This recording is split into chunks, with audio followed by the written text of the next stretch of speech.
आणि या पुढील व्याख्यानासाठी येत आहेत श्री भगवान पांडुरंग पांडेकर सर. त्यांचा सन्मान या ठिकाणी करत आहे प्राध्यापक डॉक्टर DS बोरकर सर आणि अमर पवार. पांडेकर सरांचा या ठिकाणी सन्मान होत आहे.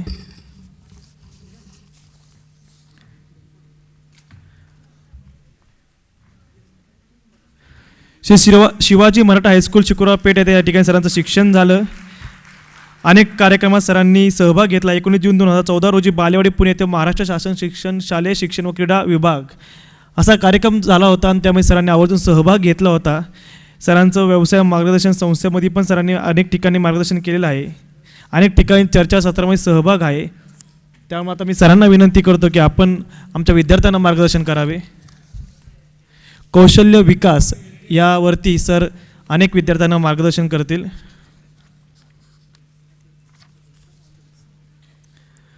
भगवान पांडेकर सर. नमस्कार.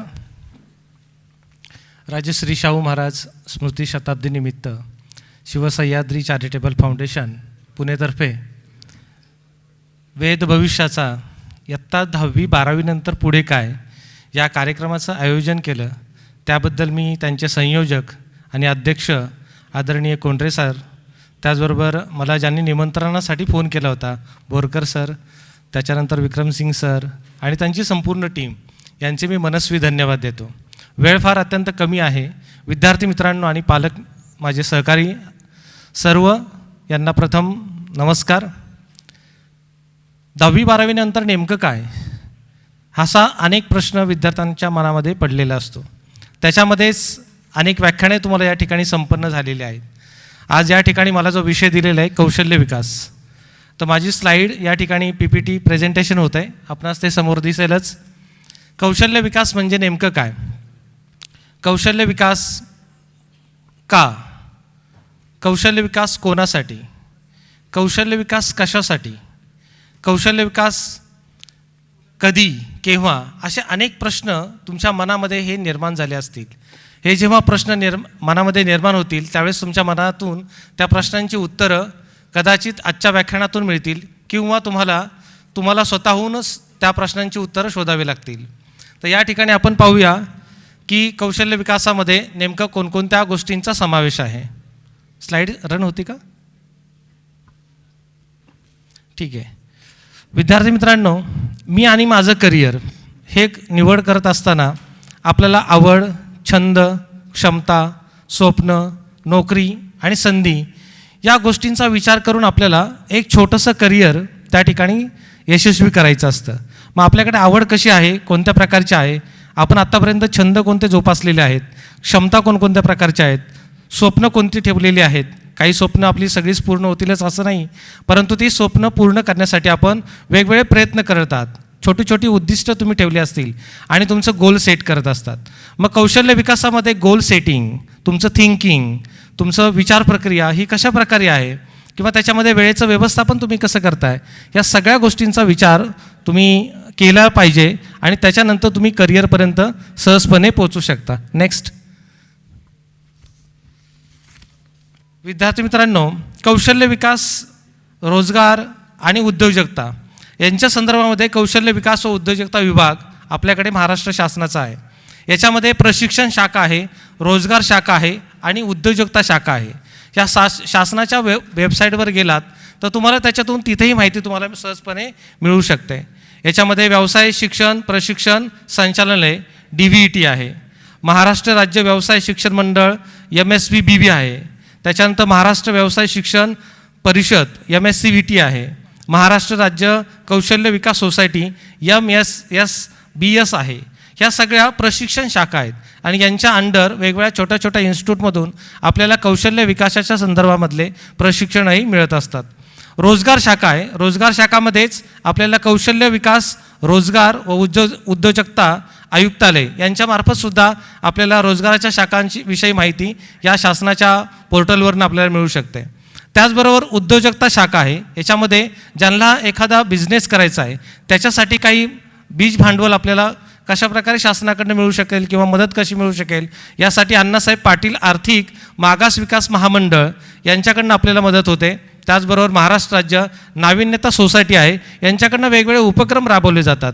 याचंसुद्धा आपल्याला या रोजगार उद्योजकता याच्यामध्ये आपल्याला माहिती मिळू शकते. आपणास शिल्पकार व्यवसाय शिक्षण प्रशिक्षण संचालनाच्या मार्फत आपणाला शिल्प कारागीर प्रशिक्षण योजना आहे. याच्यासाठी सुद्धा आपल्याला CCRTकडनं एक स्कॉलरशिप मिळते. दरवर्षी विद्यार्थ्यांना ती 12,000 रुपयाची स्कॉलरशिप मिळत असते. आपण ही परीक्षा दिल्यानंतरनं त्या विद्यार्थ्यांना तो उत्तीर्ण झाला असेल, त्याच्यामध्ये त्याचं सिलेक्शन झालं असेल, पूर्ण देश पातळीवरची ही त्याला स्कॉलरशिप मिळते. त्याच्यामध्ये शिल्पकार याच्यामध्ये कारागिरांसाठी ही चांगली योजना आहे. म्हणजे शालेय गटापासून विद्यार्थ्यांनी जर ह्या योजना जर आपल्याला माहिती झाल्या, ह्या योजनांची माहिती मिळाली, त्याच्यामध्ये पारंगत होत गेला, तर तुम्हाला त्याच्यामध्ये एक चांगला कलाकार आर्टिस्ट हा तुमच्यामध्ये दडलेला या ठिकाणी तयार होईल. त्याचबरोबर शिकाऊ उमेदवारी प्रशिक्षण योजना असेल, माध्यमिक स्तरावरील पूर्व व्यावसायिक अभ्यासक्रम असतील, त्याचबरोबर अधिक 2 स्तरावरील द्विलक्षणी अभ्यासक्रम असतील, अधिक 2 स्तरावरील व्यवसाय शिक्षण अभ्यासक्रम असतील, प्रगत व्यवसाय शिक्षण योजना असतील, हायटेक प्रशिक्षण योजना आहे, artisan to technocrat public private partnership योजना असेल, औद्योगिक मूल्यवर्धित कौशल्य वाढ आणि राष्ट्रीय शिकाऊ उमेदवारी प्रोत्साहन योजना, अशा अनेक प्रकारच्या योजना ह्या आपल्याकडे आहेत. त्याचबरोबर कौशल्य विकास रोजगार उद्योजकता यांच्यामध्ये महाराष्ट्र राज्य विकास व्यवसाय शिक्षण परीक्षा मंडळ यांच्यामार्फत सुद्धा काही कोर्सेस आपल्याला या ठिकाणी चालतात. याचबरोबर आपल्या अत्यंत महत्त्वाचं म्हणजे महाराष्ट्र राज्य कौशल्य विकास सोसायटीमार्फत राबवण्यात येणाऱ्या विविध कौशल्याच्या प्रशिक्षण आहेत. त्याच्यामध्ये केंद्र शासन पुरस्कृत काही योजना आहेत. याच्यामध्ये पंतप्रधान कौशल्य विकास योजना आहे. ही आपल्या राज्यामध्ये सप्टेंबर 2017 ही योजना सुरू झालेली आहे. त्याचबरोबर दीनदयाळ अंत्योदय योजना असेल, राष्ट्रीय नागरी उपजीविका अभियान आहे. ही योजनासुद्धा ही 18 ते 45 या वयोगटांसाठी कार्यरत आहे. शहरी भागातील दारिद्र्यरेषेखालील उमेदवार असतील, त्याचबरोबर अनुसूचित जाती जमाती अल्पसंख्याक दिव्यांग असतील, यांच्यासाठी ही योजना आहे. आणि याच्यामध्ये सर्वसाधारणपणे 60% केंद्र शासनाकडनं त्यांना अनुदान मिळतं आणि 40% हे राज्य शासनाकडनं अनुदान मिळत असतं. त्याचबरोबर राज्य शासन पुरस्कृत एक योजना आहे. ही प्रमोद महाजन कौशल्य उद्योजकता विकास अभियान आहे. ही योजना सर्वसाधारणपणे सप्टेंबर 2015 याची योजनाची सुरुवात झालेली आहे. याच्यामध्ये याचं मुख्य ध्येय असं होतं, कुशल महाराष्ट्र रोजगार मुक्त महाराष्ट्र या ध्येयापूर्तीसाठी ही योजना तयार करण्यात आली होती. 18 ते 45 वयोगटातील उमेदवार या ठिकाणी या योजनेचा लाभ घेऊ शकतात आणि 100% राज्य शासनामार्फत त्यांना अनुदान मिळतं. जिल्हा पुरस्कृत काही योजना आहेत. किमान कौशल्य विकास योजनेच्या अंतर्गत काही आपल्याला ह्या योजना आहेत. त्याच्यामध्ये जिल्हा स्तरावरनं विविध उपक्रम आणि त्यांचे प्रशिक्षण हे राबवले जातात. या उद्योजकांना नेमका काय फायदा होतो ते पण आपल्याला कळतो. या ठिकाणी निर्धारित स्टायपेंडमध्ये 25% भारत सरकारचे योगदान आहे. स्किल्ड वर्कफोर्स प्रोडक्शन, त्याचबरोबर लाभ वाढवण्याची संधी आहे. उमेदवारांना विविध क्षेत्रांमध्ये अप्रेंटिसशिप ट्रेनिंग देण्याची संधी आहे. त्याचबरोबर स्किल ट्रेनिंग आणि अप्रेंटिसशिपला परमनंट रोजगार देण्याची संधी या ठिकाणी उपलब्ध आहे. उमेदवारांना अजून दुसरा एक फायदा होतो की देशभरामध्ये सर्वसाधारणपणे ह्या योजना आहेत ते 4000पेक्षा अधिक कंपन्या या मेळाव्यामध्ये सहभागी होतात. दरवर्षी हा मेळावा या विविध जिल्हा स्तरावर हा भरवला जातो. 30पेक्षा अधिक सेक्टर्समध्ये कंपन्या असतील असा सर्वसाधारणपणे एक अंदाज आहे. त्याच्यामध्ये रिटेल असेल, टेलिकॉम असेल, IT असेल, ऑटोमॅटिक असेल, पॉवर इलेक्ट्रॉनिक्स असेल, अशा अनेक कंपन्या याच्यामध्ये यांचा समावेश होतो. एका दिवसात देशभरात 700पेक्षा अधिक स्थानावर मेळाव्यांचे आयोजन या कौशल्य विकासाच्या याच्यामार्फत केलं जातं. त्याचबरोबर 500पेक्षा अधिक ट्रेड्समध्ये अप्रेंटिसशिपच्या संधी आहेत. म्हणजे हे सगळे कौशल्य विकासाचे जे ट्रेड आहेत ते 500पेक्षा जास्त आहेत. मला हे 10 मिनिटामध्ये 15 मिनिटामध्ये हे सगळे ट्रेड सांगणं कठीण आहे. तरीसुद्धा आपण ती वेबसाईट मी तुम्हाला देणार आहे. त्या वेबसाईटवरनं तुम्हाला ही अधिक माहिती छान प्रकारे अजून तुम्हाला मिळू शकते. ही योजनेचा लाभ घेण्यासाठी उमेदवारांकडे आवश्यक काही दस्तऐवज असले पाहिजेत. याच्यामध्ये कागदपत्र असणे आवश्यक आहेत. स्वतःचा बायोडाटा 3 कॉपीजमध्ये त्यांनी तयार करावा. सर्व मार्कशीटच्या 3 कॉपीज असावा. म्हणजे इयत्ता 5वीपासून ते 12वीपर्यंत जे काही शिक्षण त्यांनी घेतलं असेल किंवा स्किलचं शिक्षण घेतलं असेल, स्किल ट्रेनिंग घेतलं असेल, किंवा सर्टिफिकेट असेल, ITIचा कोर्स केला असेल, डिप्लोमाचा कोर्स केला असेल किंवा अंडर ग्रॅज्युएट किंवा ग्रॅज्युएट झाले असतील त्यांची कागदपत्र त्यांनी सोबत ठेवावीत.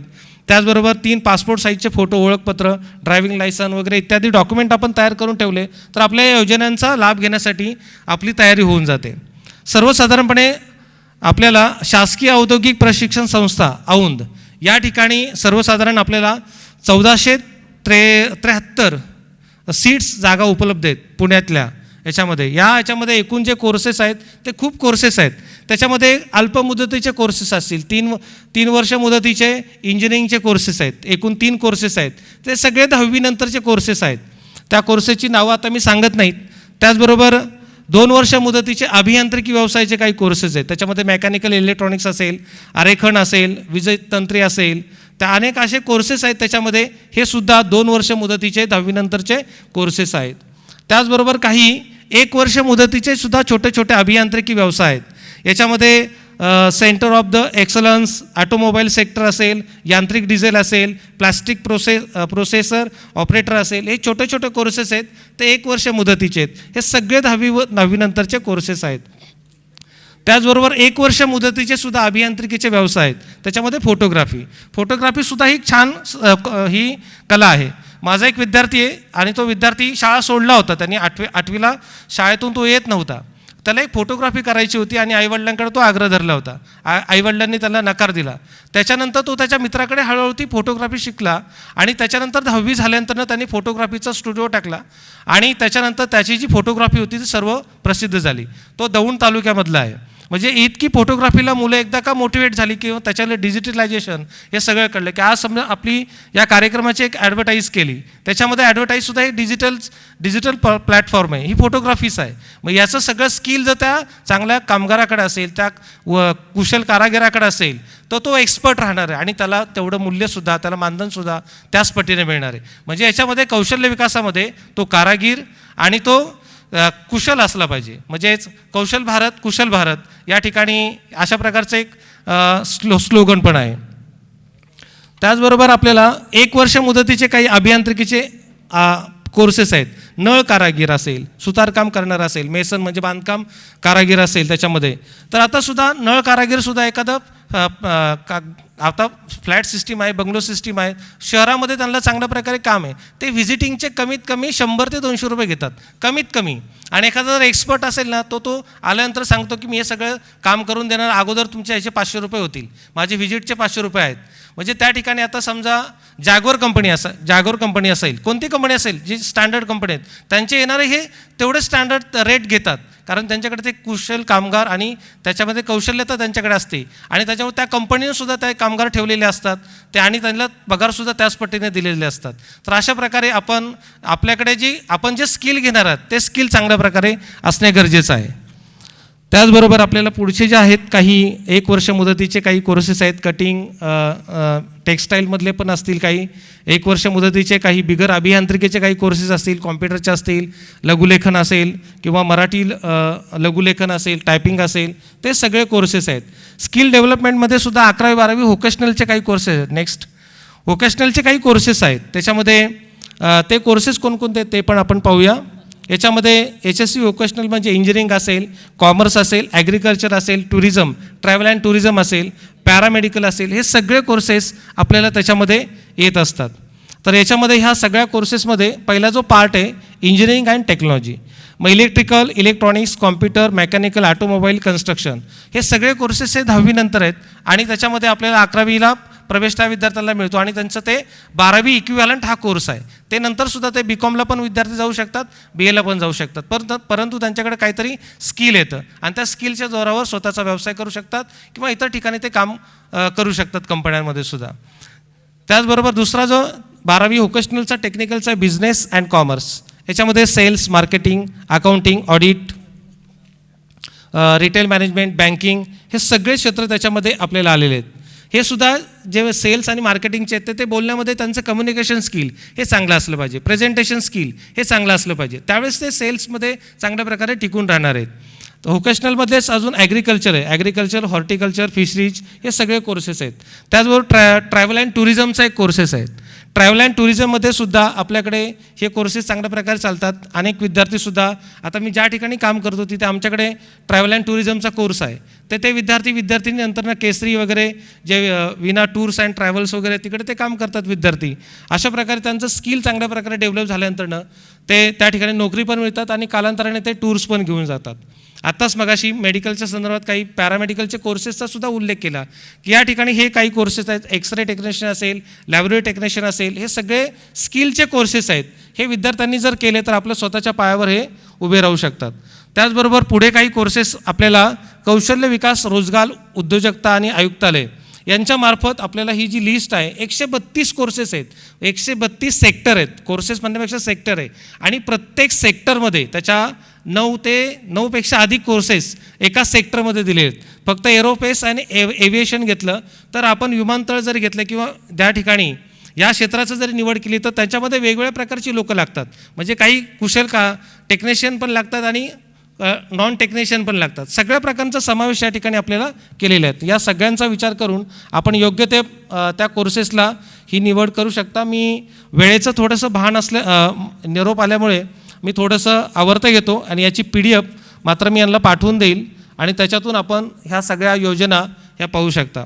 याच्यामध्ये जिल्हा उद्योग केंद्र याची एक थोडक्यात मला माहिती द्यायची आहे. जिल्हा उद्योग केंद्र याच्यामध्ये जिल्हा उद्योग केंद्रामध्ये सुद्धा योजनेच्या वेगवेगळ्या गोष्टी आहेत. याच्यामध्ये प्रकल्प हा मर्यादित असतो आणि त्याच्यामध्ये जास्तीत जास्त 25 लाखापर्यंत त्यांना काही मदत मिळू शकते. सुशिक्षित बेरोजगार हा असला पाहिजे, तो कुठेही नोकरीला नसावा. त्याचबरोबर इतर कोणत्याही मार्गाने त्याचं उत्पन्न नसावं. महाराष्ट्रामध्ये तो रहिवासी कमीत कमी 15 वर्षाचा असावा.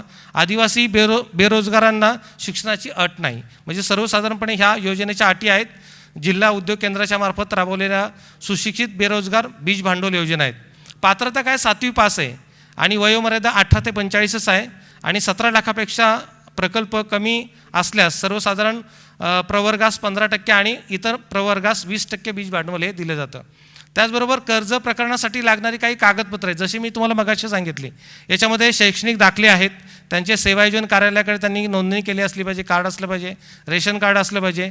त्याचबरोबर दरपत्रक जे काय तो व्यवसाय करणार आहे त्याचं विक्रेत्याचं त्यांनी डिक्लेअर करावं लागणार आहे. अशा काही गोष्टी आहेत की त्यांच्यामध्ये ते असल्या पाहिजेत. अजून एक शेवटची म्हणजेच शासनाने सुशिक्षित बेरोजगारांना करता येण्याजोगे निवडक उद्योग आणि व्यवसाय सांगितलेत पुणे जिल्हा ह्याच्या मार्फत. त्याच्यामध्ये काही 3 प्रकार त्याच्यामध्ये केलेले आहेत. 3 प्रकारामध्ये एक सेवा उद्योग आहे, व्यापार उद्योग आहे आणि लघु उद्योग आहे. याच्यामध्ये सुद्धा सगळे कोर्सेस जे आहेत सेवेमध्ये की आपण आता हॉटेल असेल, घड्याळ असेल, दुरुस्ती असेल, रेडिओ असेल, TV दुरुस्ती, ह्या सगळ्या सेवा येतात. फोटोग्राफी असेल, जाहिरात करणे असेल, ह्या सगळ्या सेवा येतात. व्यापार उद्योगामध्ये सुद्धा आपल्याला काय आहे तर याच्यामध्ये सुद्धा 20 पेक्षा अधिक कोर्सेस याच्यामध्ये समावेश केलेला आहे. त्याच्यामध्ये पुस्तकाचं दुकान टाकणे, कापड व्यापार करणे, फळ विक्री करणे, खते, बियाणे वगैरे, फर्निचर, हे सगळे व्यापाराचे उद्योग आहेत. असे अनेक 20 पेक्षा अधिक कोर्सेस आहेत. आणि लघु उद्योगामध्ये लघु उद्योग जे आहेत 116 पेक्षा अधिक कोर्सेस आहेत. त्याच्यामध्ये खाद्यतेल, साबण उद्योग, प्लास्टिक वस्तू बनवणे, लाकडी खेळणी तयार करणे, वर्कशॉप असतील, शेती अवजारे असतील बनवणे किंवा मत्स्य उत्पादन असेल. तर अशा प्रकारे हे सगळे छोटे छोटे लघु उद्योग आहेत आणि यांच्यामध्ये सुद्धा ह्या जिल्हा उद्योगाच्या मार्फत आपल्याला मार्गदर्शनही त्या ठिकाणी मिळतं आणि आपल्याला त्याच्यामध्ये हा उद्योग आपण स्वतः निर्माण करू शकता. अशा ह्या सगळ्या योजना आहेत. महाराष्ट्र राज्य नाविन्यता संस्था आहे, याच्यामध्ये सुद्धा महाराष्ट्र स्टार्टअप वीक असेल, स्टार्टअप इंडिया असेल, महाराष्ट्र यात्रा असेल, जिल्हा व्यवसाय योजना स्पर्धा आहेत. दरवर्षी ह्या योजना स्पर्धा भरवल्या जातात. याच्यामध्ये ज्यांनी व्यवसाय सुरू केलेला आहे त्यांचा सगळ्यांचा समावेश याच्यामध्ये असतो. विद्यार्थी मित्रांनो, मला एक जाता अजून एक सांगायचं आहे की शासनाकडनं कौशल्य दर्पण हे नावाचा एक अंक निघतो आणि ह्या अंकामध्ये पूर्ण राज्यामध्ये विविध व्यावसायिक आहेत, त्यांनी जी काही यश संपादन केलेलं आहे किंवा वेगवेगळे उद्योग त्यांनी सुरू केलेले आहेत किंवा व्यवसाय सुरू केले आहेत, त्यांचं सगळं या कौशल्य दर्पण या अंकामध्ये ते माहिती त्यांची प्रसिद्ध होते. अशाच पद्धतीने ह्या काही वेबसाईट आहेत. त्याचबरोबर स्वयं पोर्टल म्हणून आहे, रोजगार महास्वयं.go.in या पोर्टलवर तुम्हाला सगळं संपूर्ण माहिती कौशल्य विकास, रोजगार, उद्योजकता, आयुक्तालय, महाराष्ट्र शासन याच्यामध्ये मिळेल. त्याचबरोबर कौशल्य भारत, कुशल भारत, त्याच्यामध्ये स्किल इंडिया यासुद्धा वेबसाईटवर तुम्हाला अनेक प्रकारचे कोर्सेसची माहिती आहे आणि कोणत्या ठिकाणी प्रशिक्षण तुम्हाला जिल्ह्यातून किंवा तालुक्यातून किंवा कोणत्या विभागामध्ये हे सुद्धा मिळेल. त्याच्यानंतर नॅशनल स्किल डेव्हलपमेंट कॉर्पोरेशन म्हणजेच NSDC याच्यामध्ये सुद्धा बरेचसे कोर्सेसची माहिती आपल्याला या ठिकाणी दिलेली आहे. अजून एक शेवटचं याच्यामध्ये सांगायचं आहे की सिक्लो इंडिया .com ही एक वेबसाईट आहे. याच्यामध्ये सुद्धा जे विद्यार्थी 10वीची परीक्षा दिली आहे किंवा 12वीची परीक्षा दिली आहेत त्यांना ऑनलाईन पद्धतीने मोफत ॲप्टिट्यूड टेस्ट त्या ठिकाणी करता येते. त्याचा कालावधी आहे, त्याच्यामध्ये त्या 2 तासामध्ये ती पूर्णपणे टेस्ट होते, रिपोर्ट पण जनरेट होतो आणि स्वतःचं ॲनालिसिस स्वतःला एक करता येतं. त्याचबरोबर शासनाने सुद्धा महाकरियर पोर्टल हे सुरू केलेलं आहे. इथे सुद्धा बरेचसे कोर्सेसची माहिती आहेत आणि स्कॉलरशिपची सुद्धा माहिती आहेत. महाकरियर पोर्टल शासनाने विविध प्रकारच्या योजना ह्या राबवलेल्या आहेत, त्या सर्व विद्यार्थ्यांसाठी आहेत आणि त्या विद्यार्थ्यांपर्यंत कशा पोहोचल्या पाहिजेत तर या करियर मेळावा असेल किंवा जी वेबिनार्स होतील ऑनलाईन पद्धतीने झाले असतील याच माध्यमातून आपल्याला ती पोहोचवण्याचा शासनामार्फत प्रयत्न केलेला आहे. विद्यार्थी मित्रांनो, आपल्याला यशस्वी व्हायचं आहे नक्कीच. मी जाता तुम्हाला एक पंचसूत्री सांगतो आणि तुम्ही चांगल्या प्रकारे यश संपादन कराल. हार्डवर्क, कठोर मेहनत करा, वेळेचं व्यवस्थापन करा, टाईम मॅनेजमेंट करा, सेल्फ डिफेन्स, स्वयंशिस्त ठेवा स्वतःसाठी आणि सेल्फ कॉन्फिडन्स, आत्मविश्वास चांगल्या प्रकारे करा आणि उत्तम गुड प्रेझेंटेशन, उत्तम सादरीकरण करा. आता तिथे मागे एक छोटीशी वाद चालू होते. तुमचं सगळ्यांचं लक्ष माझ्याकडे होतं आणि तिथे ते दोघंजण मित्र भांडत होते. काहीतरी गडबड चालू होती, माझं थोडंसं लक्ष गेलं म्हणून मी सहज हातवारे केले. तर ते दोघंजण मित्र म्हणत होते आणि ते सांगत होते की इथे जे बसलेले विद्यार्थी आहेत यांचं करिअर घडवण्यामध्ये सर्वात मोठी भूमिका कुणाची आहे.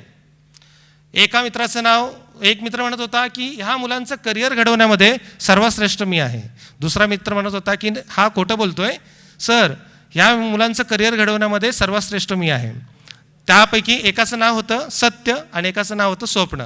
स्वप्न म्हणत होतं सत्य खोटं बोलतंय आणि सत्य म्हणत होतं स्वप्न खोटं बोलतंय. वाद काय मिटाना, शेवटी ते ब्रह्मदेव मानसपित्याकडे गेले आणि त्या ठिकाणी सांगितलं की या मुलांचं करिअर घडवण्यामध्ये सर्वात श्रेष्ठ कोण आहे. तर त्यावेळेस मानसपिता ब्रह्मदेवाने सांगितलं त्यांना की खाली जा, ज्याचे पाय जमिनीला टेकलेले असतील आणि हात आकाशाला टेकले असतील तोच खरा या विद्यार्थ्यांचं करिअर घडवण्यामध्ये श्रेष्ठ असेल. याच्यामध्ये ते दोघंही खाली आले आणि पुन्हा ते टुनकन उडी मारत होते. स्वप्नाने उडी मारली, हात आकाशाला टेकले होते आणि सत्य काय करतं ते पाहत होतं. त्याचं पाय जमिनीवर नव्हते, सत्य खालीच होता, तो उड्या मारत होता पण हात काय आकाशाला टेकत नव्हता. पुन्हा ते दोघं मित्र आपले दोघंही ते आपल्या मानसपिता ब्रह्मदेवाकडे गेले आणि म्हणले की आम्हाला ते काही शक्य नाही. मग त्यावेळेस सांगितलं की जेव्हा स्वप्न सत्याच्या खांद्यावर उभं राहील, विद्यार्थी मित्रांनो, स्वप्न जेव्हा सत्याच्या खांद्यावर उभं राहील त्यावेळेस तुमचे हात आकाशाला टेकलेले असतील आणि पाय जमिनीवर असतील. विद्यार्थी मित्रांनो, स्वप्न तुमची बरीच आहेत, ते सुद्धा सत्यता काय आहे, वास्तवता काय आहे ही सगळी पहा आणि अनेक अडचणी तुम्हाला या ठिकाणी येत राहतील तुमचं करिअर घडवण्यामध्ये. विंदा करंदीकरांची कविता जाता सांगतो, असे जगावे दुनियेमध्ये आव्हानांचे लावणी अत्तर, नजर रोखणी नजरेमध्ये आयुष्याला द्यावे उत्तर, पाय असावे जमिनीवरती कवे तांबर घेताना, हसू असावे ओठावरती काळीज काढून देताना, संकटासही ठणकावून सांगावे ये आत्ता बेहत्तर, संकटासही ठणकावून सांगावे ये आत्ता बेहत्तर, नजर रोखणी नजरेमध्ये आयुष्याला द्यावे उत्तर. या ओळीवर मी या ठिकाणी थांबवतो. संयोजकांनी मला या ठिकाणी बोलवलं त्याबद्दल मनस्वी धन्यवाद. वेळेच्या अभावी मी थोडक्यात माहिती देण्याचा प्रयत्न केलेला आहे. धन्यवाद पांडेकर सर.